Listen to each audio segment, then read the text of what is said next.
Hello and welcome to my YouTube channel Insight with Dr. Kumar Saurav, where fact meets perspective। साथियों, हमने पिछले video में हमने चर्चा की थी एक रोड एक्सीडेंट के बारे में जो कि द्वारका में हुआ है, द्वारका नई दिल्ली में हुआ है। तो हमने ये उस पर चर्चा की कि क्यों आजकल एक्सीडेंट ज़्यादा बढ़ गया है और क्यों हमारे समाज में क्रोध, ईगो और नफरत बहुत ज़्यादा फैला हुआ है।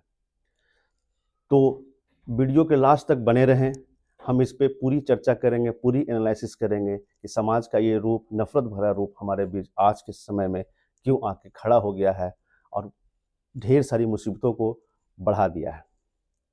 साथियों, इतिहास जब भी लिखा जाता है या इतिहास के बारे में चर्चा होती है तो कोई साल, कोई तिथि बहुत महत्वपूर्ण होती है।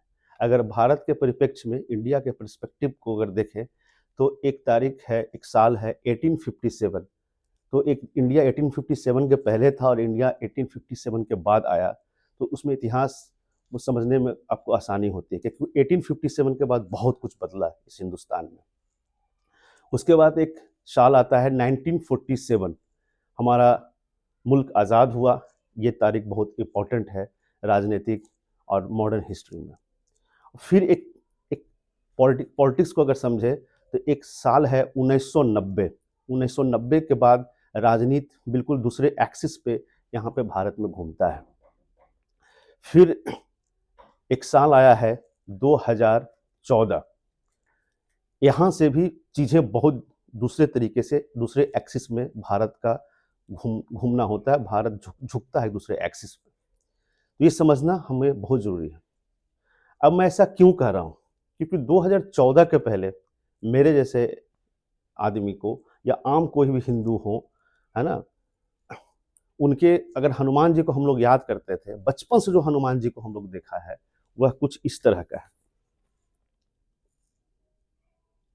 ये हनुमान जी हमारे घर के अंदर जो पूजा पाठ की जगह होती है वहाँ पर कोई हनुमान जी हैं, या बचपन से हम लोग हनुमान जी जो देखते आ रहे हैं, हमारे पुरखों ने जिनका पूजा पाठ करा है, हम लोग उनको मानते हैं, वो कुछ इस तरह से हैं।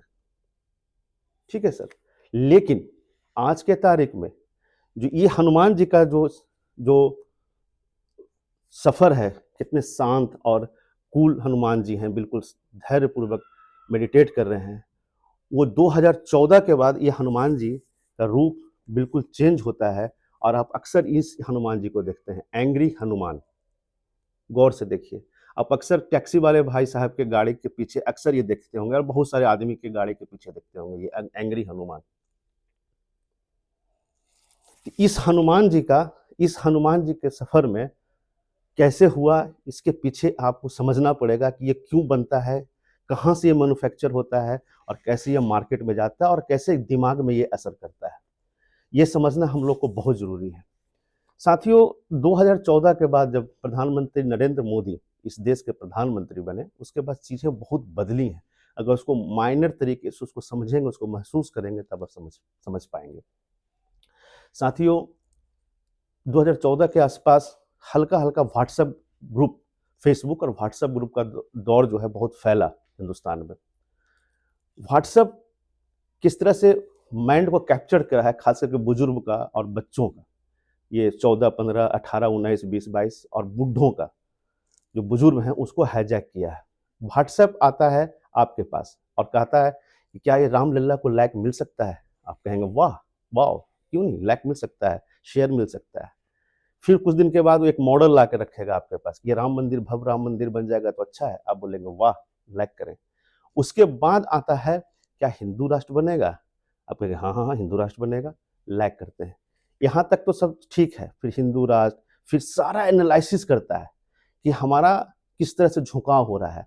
आजकल देखते होंगे साधु संत सब बहुत मार्केट में आ गए हैं, हर एक ही तरह की बात कर रहे हैं। इसकी ये आज जो रूप देख रहे हैं, वो यहाँ से यहाँ तक का सफ़र जो है ऐसे नहीं हुआ है।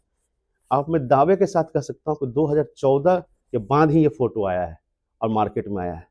और जब हनुमान जी का ये रूप देखेगा, एक एंगर दिखेगा कि भगवान में, हमारे इष्ट देव में भी एंगर है, गुस्सा है। तो गुस्सा तो किसी के प्रति फूटेगा ही ना। अगर वो कोई गैर हिंदू हो, उसके प्रति वो गुस्सा फूटेगा। अगर हिंदू उसका दोस्त नहीं है तो किसी दबे कुचले पर वो गुस्सा फूटेगा। उसको उस गुस्सा को फूटना है। पहले उसको अहंकार तो हुआ, पहले तो हिंदू होने का उसको गर्व दिया गया, फिर उसको अहंकार दिया गया। अब वो या तो मुसलमान के पास जाकर फूट जाए, या गैर हिंदू के पास जाकर फूट जाए, या हिंदू के अंदर ऊपर नीचे फूट जाए, या अपने साथी के पास फूट जाए।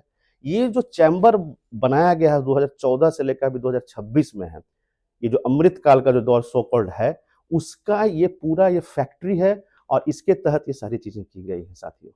इसको बहुत माइनरली देखना पड़ेगा। इसमें अब किसी में संस्था का नाम लो तो लोग चिल्लाने लगेंगे, लेकिन ये बात बिल्कुल सही है। हमारे अध्यात्म में इन्होंने पेनिट्रेशन किया है। अध्यात्म में अंदर आके हमारे भगवान का फोटो, जो ज्यादा नहीं समझता उसको इन्फ्लुएंस होता है। हर समय धर्म धर्म धर्म धर्म धर्म धर्म धर्म धर्म धर्म ये बातें करने से आदमी का मानसिक संतुलन बिल्कुल हिल चुका है। हर एक हमारे यहाँ हिंदू धर्म में कहा जाता है, अति सर्वेत्व वर्जित, अति किसी चीज का भी वर्जित है, चाहे वो धर्म की ही क्यों ना हो। जहां भी देखें पोस्टर में आज है आम हिंदू महासम्मेलन हो रहा है, गर्व से कहो हम हिंदू हैं। ये सब फैक्ट्री है, सारा फैक्ट्री है क्रोध बनाने का। पहले गर्व, फिर क्रोध, और फिर मारपीट, हिंसा, सब कुछ। अगले वीडियो में हम लोग डिस्कस करेंगे कि क्यों आजकल हमारा सिनेमा, हमारा खेल का दुनिया भी एक नफरत का दुकान बन चुका है। कब बना, कैसे बना सिनेमा नफरत की दुकान, ये हम अगले वीडियो पे आपसे डिस्कस करेंगे। तब तक के लिए हमारे वीडियो को देखते रहें, वॉच करें, लाइक करें, सब्सक्राइब करें। जय हिंद।